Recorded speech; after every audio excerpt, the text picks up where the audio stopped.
Hey guys, welcome back to Union News. This term we're going to be trying something different and we hope you guys enjoy it here with us. Well, as you can see, this is completely different. So, term 2 was an absolute success, be it be academics, sport and even culture. Well, we expect nothing less. Taylor, what was your favorite part of last term? It was definitely the centenary banquet. I mean, the choir singing, fires underneath the starlit sky, it was absolutely beautiful. It was indeed. You know what guys, I just love this school. Everything about it is just so in sync and last term was certainly a witness of it. So the first part we're going to give to you today is a bit of the sporting background. Last term's sports program was full of achievement, draws and our fair share of losses. Nevertheless, well done to our first rugby team and hockey team on all their hard work so far. And we look forward to all the other teams doing well at this year's inter-schools. Good luck to you all. Last term also saw a couple of our players represent Eastern Province teams. Congratulations to Mick Lelour and Jenna McNaughton, who represented the EP Under 18A hockey team that had a tournament that took part in the KZN Midlands in the June-July holidays. Some of our rugby boys were also selected to represent our province. Congratulations to Konke Koyengana, Cleethan Kuberg and Bladen Jacobs, as well as Mr. Felix, an educator who coached the Eastern Province Academy Week. We also had an opportunity to interview Mr. Felix. Ethan, take us away with more on the story. Mr. Felix, how would you say was the experience coaching a provincials team? Good day, Ethan. For me, it was really a wow experience. This year, it's been slightly different to the first year. Reason for that is I came in now with knowing what I need to look for, what I need to focus on. But also for me, it's a huge learning experience, seeing what I can take from the National Craven Week, Academy Week, see what other coaches are doing, how they're applying their skills and knowledge. Because at the same time, for us in Eastern Province, it's a short time that you're individually working with the team. So you need to try and see how you're best going to utilize those 2.5 weeks to get the most out of your team to perform during the course of the week. And would you say there's more pressure coaching the EPCD team than coaching a school team? It's a different kind of pressure. You go to National Week and you want to perform, but at the same time you come there and like what I've told the boys, it's about building relationships. It's about looking at different trades of coaches and see what they can take from the week essentially. But in terms of pressure, I think the pressure associated at school for me would be way more intense, especially with inter-schools coming up. I think at provincial level, yes, you want to win, but at the same time we didn't want to lose the enjoyment factor. The boys need to enjoy it and they need to have fun. Same at school, but I would say there was more pressure associated, or there's more pressure associated at school than at provincial level. Thank you, Mr. Felix, for your time and best of luck for the Inter-Schools week ahead and for the boys that you coach. Thank you, sir. Thank you very much, Ethan. Did you guys know that Cleethan actually made the starting lineup for the EPCD team? It's amazing that 12 years ago he was a little grade 1 boy and here he is becoming a star on the rugby field. You know, we sure can consider him a proud Unionite. Indeed we can. On other news, Union's culture has continued to grow silently, but last term's activities have brought many young artists into the spotlight. The one act plays that took place in the second term revealed pupils who are bursting with acting talent. Congratulations to Melissa Swart for being awarded the Best Actress. Union's music department also overflowed at the centenary banquet, which was held on the 3rd of May. The evening began with music coming from all directions, be it solo singing, piano, marimba, violin, the clarinet, or our wonderful choir. Even though our two choirs have only been active for a short time, they have made outstanding progress. Let's hear from Mrs. Brink and Mrs. Van Rooyen themselves. With me today is Mrs. Brink and Mrs. Van Rooyen, the two choir teachers of Union High School. Mrs. Brink started up the junior choir last year and Mrs. Van Rooyen started up the senior choir this year. Throughout the year, the choirs have performed at various different occasions, and today we're going to find out a little bit more about the choirs. Mrs. Brink, You organised the Drakensberg Boys Choir to come to perform at Union during the holidays. What inspired you to get the Drakensberg Boys to Graaff-Reinet? Earlier this year, during the Easter weekend, we were so privileged to visit the Music in the Mountains and to be part of the festival. And I just thought that it would be wonderful to share a little bit of what we've experienced there with the community of Graaff-Reinet. And we want to thank the community for supporting the evening so well. It was a wonderful evening. Yes, and I know the community definitely enjoyed it. Ms. Van Rooyen, in your opinion, what makes a choir a good choir?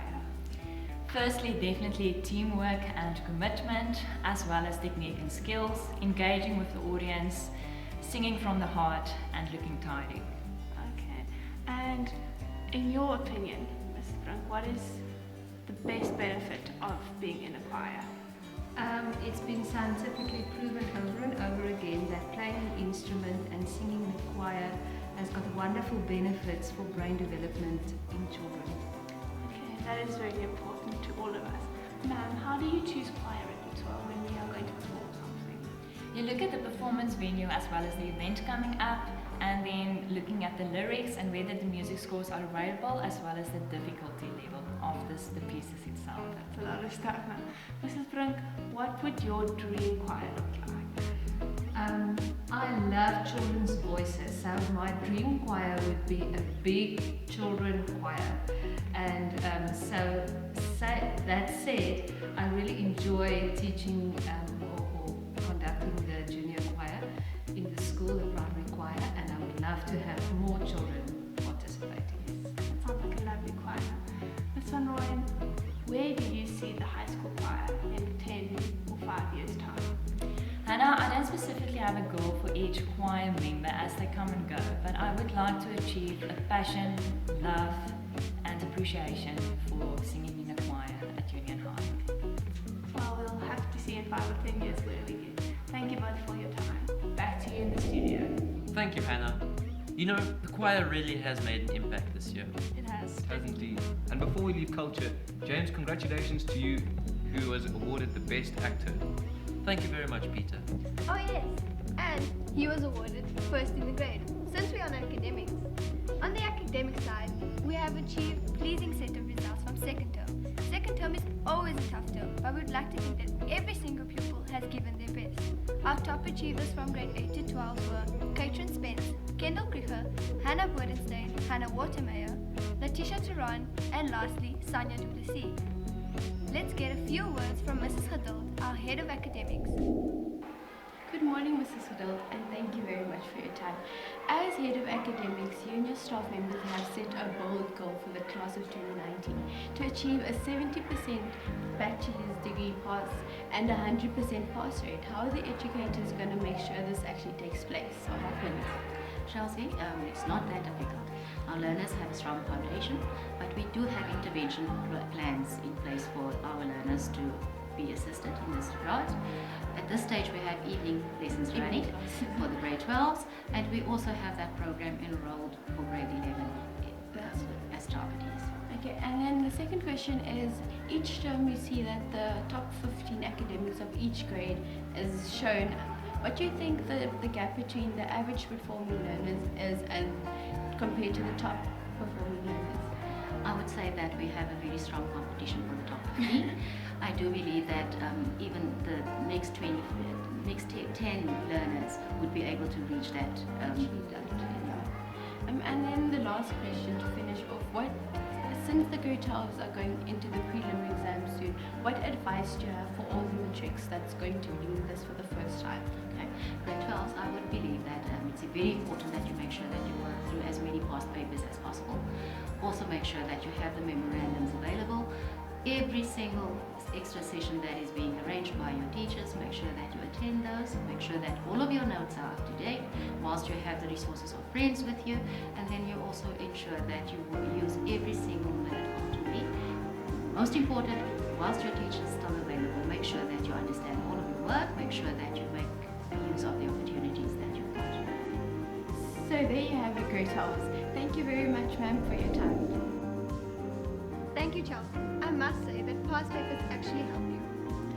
My 10-year-old brother, he already uses past papers and it's already helping him a lot. They surely do make a difference. Yeah, I started using them last term and it really did help. You know, it's weird that us unionites, we can be good on the sports field, we can be excellent on stage and brilliant in the classroom, and we still haven't covered everything that's going on in this school. Something else that's changed on the media team is that we have a new category called Other News. Other News is where we will keep all the leftovers, anything that doesn't fall under either sport, culture or academics. For example, the renovations that the school has been currently undergoing have been very successful. The Herbie Arnott House bathrooms are looking stunning and all the girls are thrilled with their improved state. The junior boys bathroom has also been renovated and it's looking just as classy. The renovations on Max Kroon House and the swimming pool are still underway and we look forward to the final result. Near the end of last term, Union High had a visit from our local K9 unit where they prepared a presentation on the negatives of drug and drug abuse. They will be pleased to know that every learner that I spoke to with regards to that talk have only positive things to say. Our grade 6s even wrote poems on drug abuse. Don't do drugs. Don't do drugs because you might become a thug. Don't do drugs, it's just messed up. Don't do drugs, not even a little lump. Don't do drugs, it's really uncool. Don't do drugs, you might think of leaving school. Don't do drugs, you'll probably end up on the street. Don't do drugs, you'll have no money to buy something to eat. Don't do drugs, your father and mother with you won't bother. Don't do drugs, oh please I beg you. If you choose not to, you'll see a whole life you never knew. We realized that certain things did not work last term with regards to the media. But no worries, Mr. Yankees, our director and production manager, will shed some light on the subject. Today I have the privilege of interviewing the director of the news team, Mr. Yankees. Sir, if you wouldn't mind elaborating on the different challenges that the news team had to face throughout the year. Last term we tried new things, and one of the things that we tried was to actually shoot news every 2 weeks because we felt like we didn't have much to report on. And we actually realized that without that pressure, we didn't do as well, because in previous times we actually recorded every week, and every week things got better. But because we had 2 weeks to prepare, it's almost like we got laid back because things were only getting done last minute anyways. So that's why this term we've decided to go back to weekly news reporting. So if there would be one thing that the viewers can expect from this term's news, what would it be? We actually want to record the first team hockey and rugby matches and put that on YouTube. It will actually be live streaming, so we want to see how we can make that possible. So if you would like to view this, you can just look us up on YouTube and there you'll be able to see it, but I'm sure a link will also be posted on Facebook if you're not on YouTube. So there you have it from the director himself. Thank you. Thank you, Kanya and Mr. Yankees. We'll be sure to pull up our socks. We will indeed. That's the full recap of the second term. Really? If you'd like any details on anything, please visit our school website or our Union High Facebook page. And please like our Instagram. Right now, it's out with the old and in with the new. Let's talk about this term. Oh yes, this term is really important for our school, as it is the term where all the prefects and RCL members get chosen for 2020. The hostel heads for Herbie Arnott House and Arthur Kingmill will also be announced. So if you're curious about the future leaders of our school, be sure to come to the 2020 Prefect and RCL induction on the 16th of August. Being a prefect is a huge responsibility, so we'll get some advice from our outgoing prefect. Right guys, that's only later in the term. We've skipped the biggest event in the year. Of course, Inter-Schools! Inter-Schools has always been a highlight, but this year it is a big centenary marker, as we expect many old Unionites to return to the gem of the Karoo to celebrate it all with us. It's really exciting and I can't wait to see all our hard work pay off. Yes, so keep at it and see you soon. Until next time, this is Union News, where we do things the Union way.